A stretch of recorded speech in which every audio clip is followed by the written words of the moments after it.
मैं SP Dixit GPSC school गुड़ागौर से।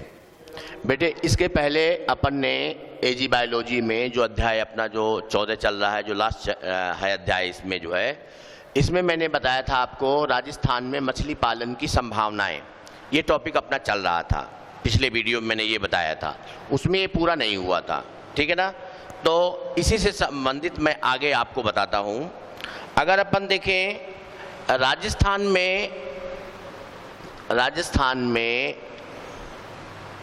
में मत्स्य पालक विकास अभिकरण एक ऐसी संस्था है,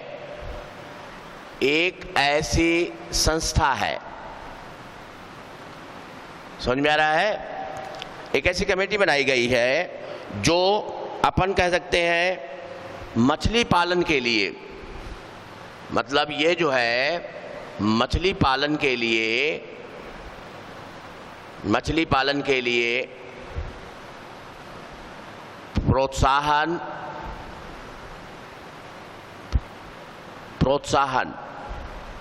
ठीक है। प्रोत्साहन और प्रोत्साहन के अलावा अपन बोलेंगे प्रोत्साहन देती है, देने हेतु, प्रोत्साहन हेतु ये अपन बोलेंगे प्रशिक्षण एवं अनुदान, प्रशिक्षण एवं अनुदान प्रदान करती है।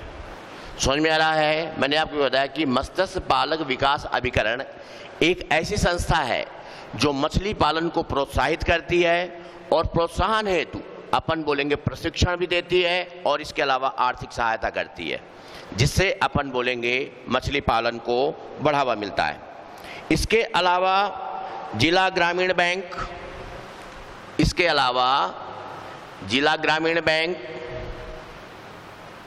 ग्रामीण बैंक, सहकारी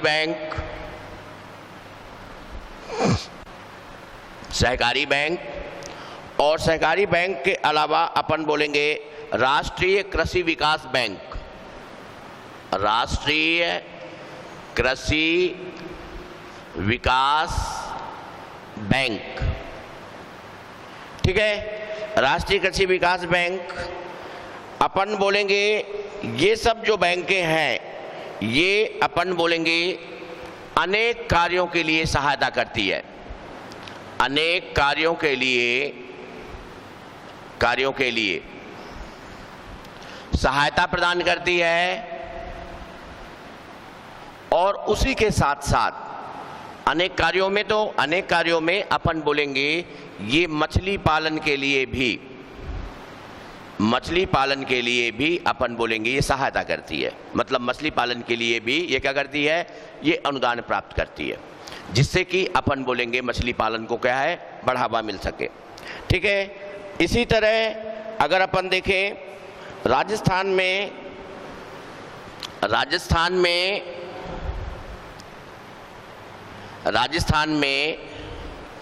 जनजाति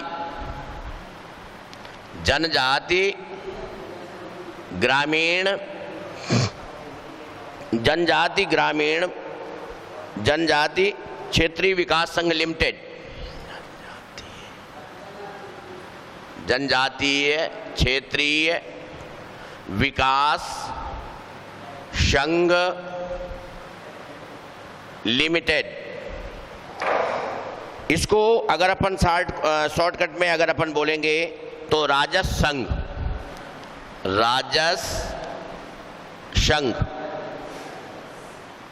क्लियर, राजस संघ। ये इस योजना का मतलब जनजात क्षेत्रीय विकास संघ लिमिटेड, यह जो योजना है ये अपन बोलेंगे डूंगरपुर, बांसवाड़ा, चित्तौड़गढ़,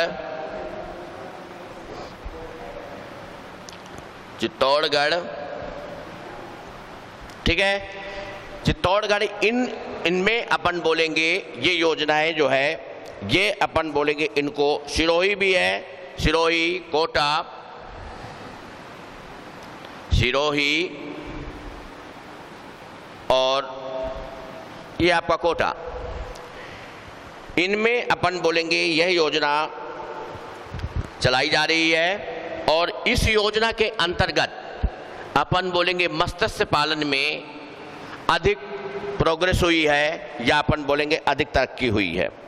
ठीक है, इसके अलावा अपन बोलेंगे मछली पालन में, मछली पालन की बीज की उपलब्धता के लिए, मछली पालन में बीज की उपलब्धता या बीजों के लिए या अपन बोलेंगे खेती के लिए 28 सरकारी बीज, 28 सरकारी बीज खेत है। अपने राजस्थान में कितने हैं?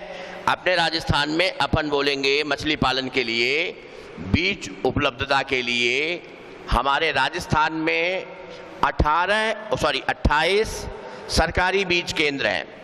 इनमें आप ये चीज़ ध्यान रखेंगे, मैंने आपको बताया ये जनजात क्षेत्रीय विकास संघ लिमिटेड कि ये किन किन क्षेत्रों में चलाई जाती है, इस चीज़ का विशेष ध्यान रखना। ठीक है, तो जनजातीय क्षेत्रीय विकास संघ लिमिटेड मैंने आपको बताया डूंगरपुर, बांसवाड़ा, चित्तौड़गढ़, सिरोही, कोटा, इनमें ये चलाई जा रही है।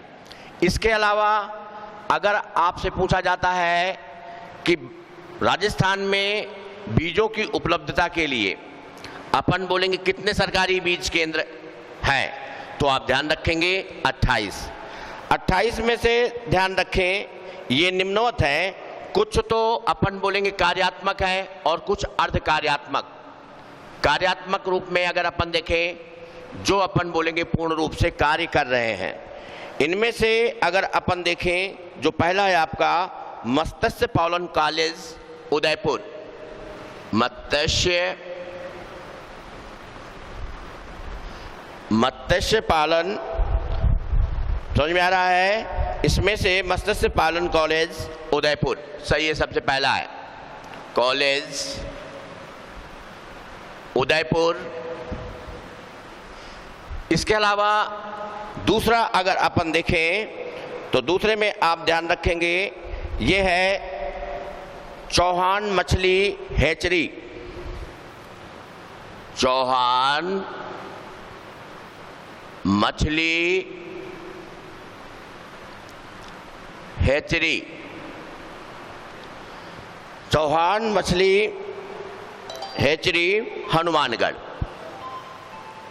ये है आपका हनुमानगढ़ में। क्लियर, ये हनुमानगढ़ में है।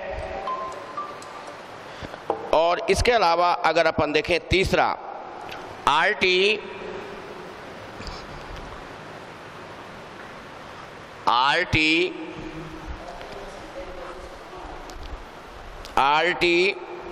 ADCF,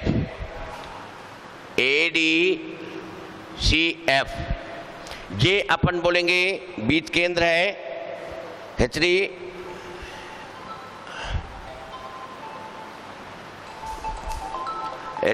ये जो है राजसमंद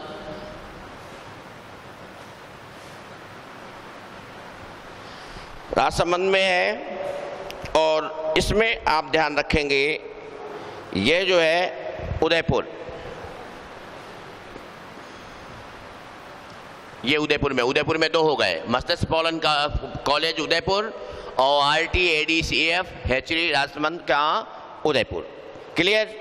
इसके अलावा अगर अपन देखें गावड़ी बीज खेत, चौथा है गावड़ी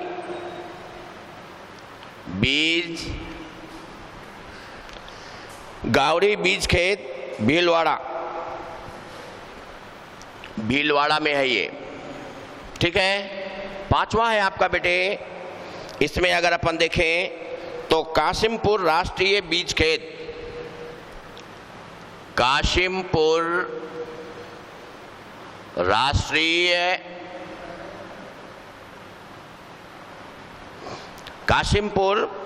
राष्ट्रीय बीज खेत कोटा,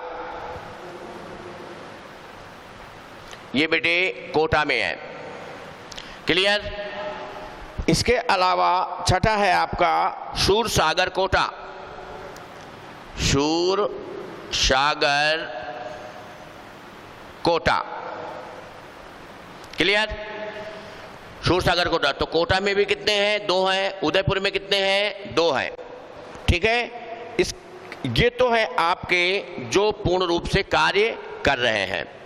अब अर्ध कार्यात्मक, अब आपका अगर ये तो कार्यात्मक रूप में है और इसमें है अर्ध कार्यात्मक। अर्ध कार्यात्मक रूप में इनमें से सिर्फ अपन बोलेंगे 2 ही हैं।